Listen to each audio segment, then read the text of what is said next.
The first time I saw her without armor, she was staring at her reflection like it had betrayed her. The reflection chamber aboard the Elyrian flagship Astris was a marvel of alien engineering, walls of living crystal that responded to emotion, bending light to reveal not just surface appearance, but subtle shifts in bioelectric patterns beneath the skin. For the Elyrians, it was both mirror and meditation tool. For her, it had become a place of quiet torment. Commander Seralith of the High Guard stood alone in the center of the chamber, her tall silhouette outlined in silver-blue luminescence. Her species, known as the Elyri, were striking by human standards, elongated limbs, faceted eyes that shimmered like opals, skin patterned in bioluminescent veins that pulsed with emotion. But Seralith did not see herself as striking. She saw flaws. Her left eye, slightly darker than the right. The scar that ran diagonally across her collarbone, a pale fracture from a plasma blade strike years ago.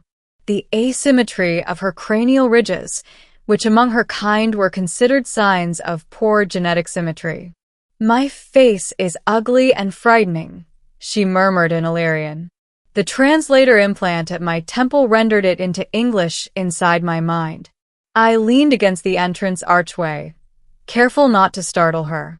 "That's not true," I said quietly. She stiffened but did not turn. "You should not be here, human liaison." "I know," I replied. "But I heard what you said." Now she turned, her opalescent eyes narrowing slightly. Even in vulnerability, she radiated authority. Seralith was not just any officer. She was the youngest commander in Elyrian military history. She had defended 3 star systems from pirate coalitions and negotiated ceasefires where seasoned diplomats had failed. And yet, in this chamber, she looked uncertain. "You do not understand our standards," she said evenly. "Among my people, symmetry signifies harmony. Harmony signifies strength. I possess neither." I stepped fully into the room. The crystalline walls shifted, reflecting us both, human and alien, side by side. "I understand doubt," I said. "And I understand what it's like to feel like you don't measure up to your own people's expectations." She studied me for a long moment. "You find me acceptable?" she asked, the word careful. I shook my head slightly. "I find you extraordinary." Her bioluminescent veins flickered faintly violet, a sign of emotional disruption. "You are biased," she said. "Maybe," I admitted. "But I also have eyes." For the first time since I'd known her, Commander Seralith looked unsure of how to respond. The mission that changed everything. Our joint human, Elyrian mission was nearing completion. The alliance between Earth and Elyria had been forged out of necessity, not trust. A rogue synthetic faction, known as the Null Choir, had begun assimilating star systems along the outer rim, converting entire populations into machine-augmented drones. Seralith had commanded the defense fleet that prevented the Null Choir from breaching Elyrian core space. I had been assigned as diplomatic liaison and systems analyst. The war had left marks on everyone. On ships. On planets. On people. On her. I had seen her in battle. Precise, relentless, brilliant. She calculated enemy trajectories, 3 moves ahead. She protected civilian vessels even when it cost her strategic advantage. She carried the weight of command without hesitation. But in quiet moments, between hyperspace jumps or after casualty reports, her shoulders sagged almost imperceptibly. "You carry too much alone," I told her once. "It is my duty," she replied. "Duty doesn't mean isolation." She had no answer to that. Now, in the reflection chamber, I realized something deeper was at play. The Elyrian High Council had begun quietly questioning her. Not her competence, no one doubted that, but her presentation. They believed a commander should embody ideal genetic symmetry, projecting strength to allies and enemies alike. There had even been whispers of replacing her after the war ended. She had heard them. Of course she had. Cracks in the armor. 3 days later, the Null Choir launched a surprise assault on a remote Elyrian colony near the Vale Nebula. Serelith stood at the command dais on the Astris Bridge, issuing orders with her usual clarity. Her voice was calm, steady, unwavering. Redirect auxiliary shields to port side. Deploy interceptor wings Gamma and Delta. Human liaison, calculate probability of null reinforcement vectors. I moved to the tactical console, fingers flying across the holographic interface. If they follow previous patterns, 70% chance they'll attempt flanking through the nebular ion streams. Then we will not follow previous patterns, she said. Her strategy was unconventional, risky, brilliant. She ordered a feigned retreat, luring the Null fleet deeper into the nebula where their synthetic sensors struggled with ion interference. Then she executed a coordinated strike from 3 concealed positions. Within hours, the Null assault force was crippled. The colony was safe. Cheers erupted across the bridge. But Serelith did not smile. Later, alone in her quarters, she removed her command mantle and sat heavily on the edge of her sleeping platform. I miscalculated, she said quietly when I entered. You saved 10,000 lives. I miscalculated the cost. We lost 2 cruisers. Every battle has losses. Not under a perfect commander. I crossed the room slowly. There's no such thing. In Elyrian doctrine, there is. I knelt in front of her, forcing her to meet my gaze. You're not a doctrine, I said. You're a person. Her eyes flickered, that faint violet glow returning. I am a symbol, she corrected softly. And symbols must be flawless. Who told you that? She hesitated. My mother. The weight of expectations. Serelith's mother had been High Admiral of the Elyrian fleet, a living legend. Perfect symmetry. Perfect victories. Perfect composure. Serelith had grown up in her shadow. She used to adjust my posture, Serelith told me one evening as we watched stars streak past in hyperspace. Correct the angle of my cranial ridges with gentle pressure, as if they might realign. That's not how biology works, I said gently. She believed discipline could correct any deviation. And do you?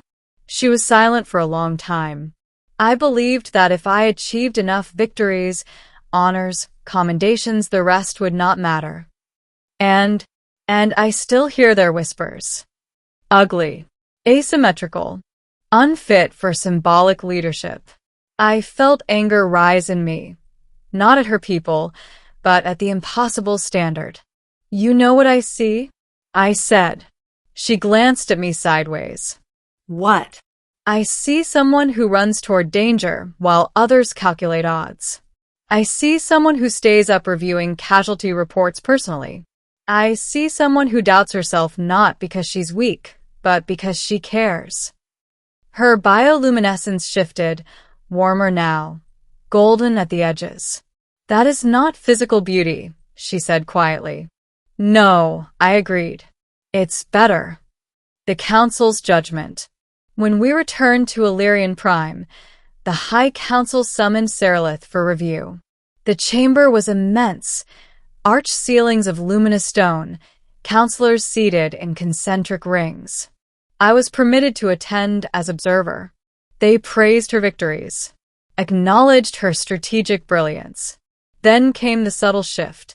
Commander Serelith, one elder intoned, the role of High Fleet Admiral will soon be vacant.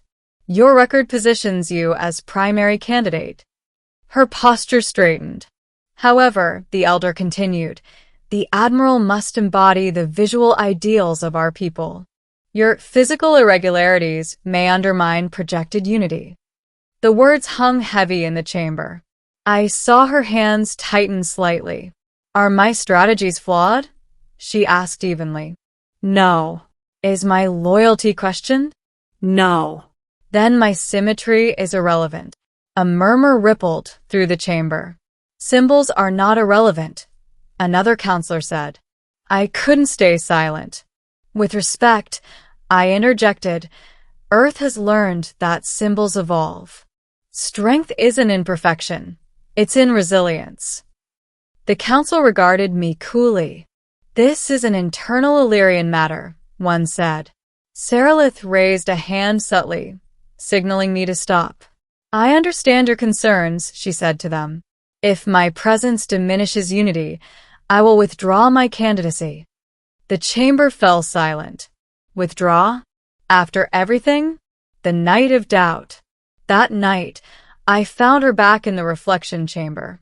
But this time, she wasn't standing. She was seated on the floor, knees drawn close, staring at fractured light patterns across the crystal walls. I am tired, she admitted when she sensed me, of fighting, of proving. I sat beside her. They will choose someone more symmetrical, she said. Perhaps that will ease their fears. Or perhaps they'll choose someone less capable. That is not my decision. It could be. She looked at me sharply. I will not beg for approval, she said. I'm not asking you to beg, I replied. I'm asking you not to surrender. Her voice dropped to almost a whisper. What if they are right? What if my presence fractures unity? I turned her gently, so she faced me fully. You think your scars make you weak? I asked. They make me different. Good, I said. Different saved that colony. Different outmaneuvered the Null choir. Different inspires the crews who follow you because they know you've bled like they have. Her eyes shimmered. You are the most beautiful being I've ever met, I said softly. She inhaled sharply. Not because of symmetry, I continued, but because when the galaxy burns, you choose to protect it, even when it doesn't appreciate you. For a long moment, she said nothing. Then her bioluminescence shifted fully gold. You see me, she said. I always have. The final test. The Null choir returned sooner than expected, this time targeting Elyrian Prime itself. Chaos erupted. The defense grid faltered under coordinated cyber assault. The council panicked. Seralith did not. Without waiting for formal appointment, she assumed command of the defense network. Her voice carried across fleet channels, calm, decisive. Activate planetary shield lattice. Divert civilian transports through subspace corridors Delta 7 through 9. Human liaison. Assist with counter-intrusion protocols.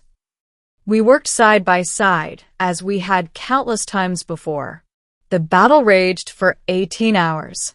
When the Null flagship breached upper atmosphere, Seralith executed a maneuver considered impossible, overloading her own cruiser's warp core in a controlled microburst to disable the enemy vessel without planetary devastation. It was reckless, brilliant, successful. The Null choir retreated, crippled.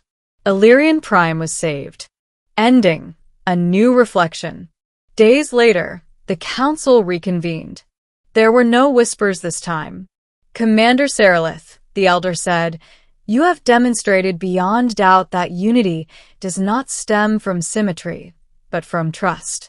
We offer you the mantle of High Fleet Admiral. She stood tall. And if I decline, she asked. The chamber stilled. Decline, the Elder echoed.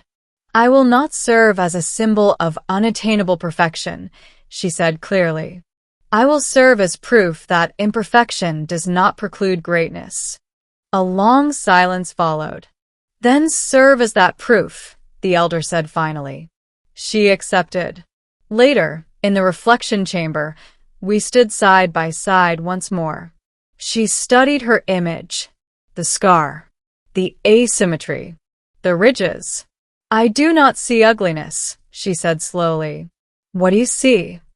I see survival. I see choice. I see myself. She turned to me, eyes glowing warmly. When I doubted myself, she said, you did not argue with my fears. You reminded me of my truth. I smiled. You found it on your own. She stepped closer. In Elyrian culture, she said softly, to stand before another without armor is a sign of profound trust. I'm honored. She reached up, touching the faint scar on her collarbone. This is not a flaw, she said. It is a record. Yes. And I will not diminish myself to satisfy fragile expectations. The crystal walls shimmered, reflecting not distortion, but clarity. For the first time since I'd known her, she looked at her reflection without hesitation. Not because the galaxy had changed, but because she had stopped seeing herself through its fear. Outside the viewport, stars burned steady and bright. Inside the chamber, so did she. And when she finally smiled, truly smiled, it was not symmetry that made her radiant. It was certainty. She no longer doubted herself. And the galaxy would never be the same again.